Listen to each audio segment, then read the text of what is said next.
in the process. Thank you, Mr. Speaker. I call Jan Logie. Thank you, Mr. Speaker. Tonight I add another Green Party voice to our opposition on this bill.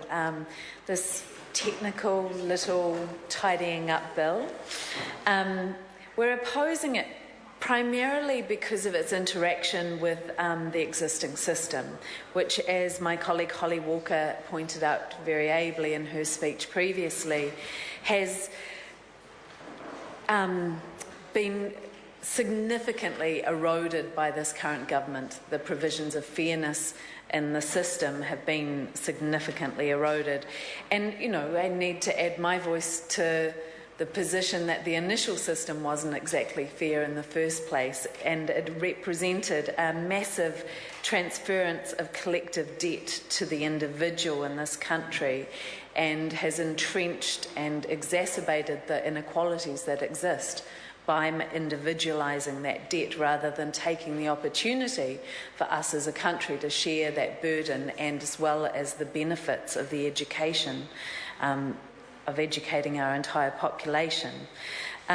We believe this bill misses the boat, and while we can say that the changes are technical and small by the interaction with the existing system, they don't help us as a country, and therefore we will be opposing it.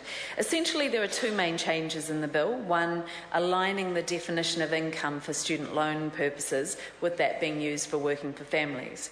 And secondly, making it easier for custom officials to share information with Inland Revenue Department to track down borrowers who are overseas and to make it easier for them to repay their loans, which sounds fine. But to go into a bit more detail to explain why we're not supporting it, I should say for us around the working for families definition of income alignment, primary reason for not supporting it is because it's such a glaringly lost opportunity to rectify an injustice that is unfairly reducing money in the wallets of families who are trying to study and improve their situation.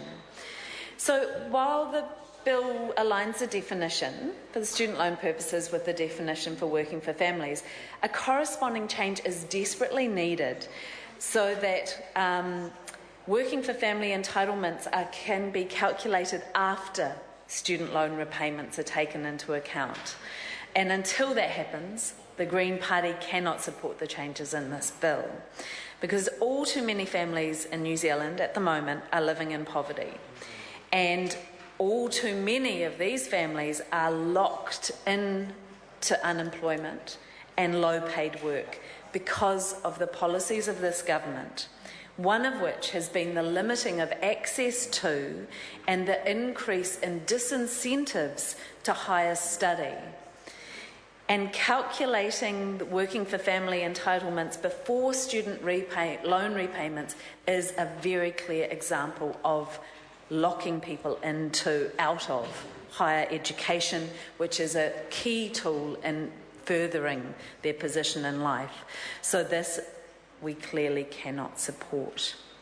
Secondly, on the matter of sharing information between customs and inland revenue to chase up overseas borrowers, you know, of course we support people following through on their commitments, and entering into a loan agreement is a commitment. So we support people following through on paying those debts. However, we do note that the government has reduced the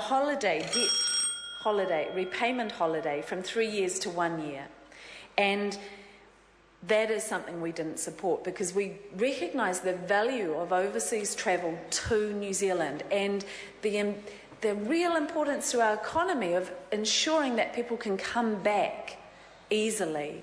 And the sharing of this information, when we don't have good systems in place to enable people to interact with our government agencies here from overseas, actually increases the potential of people not coming back because they haven't been able to set up those systems, and now they're scared to come back because they're going to be caught at the border. I call Maggie Berry. Thank you, Mr. Speaker. Well, New Zealand has one of the most generous student loan schemes in the world.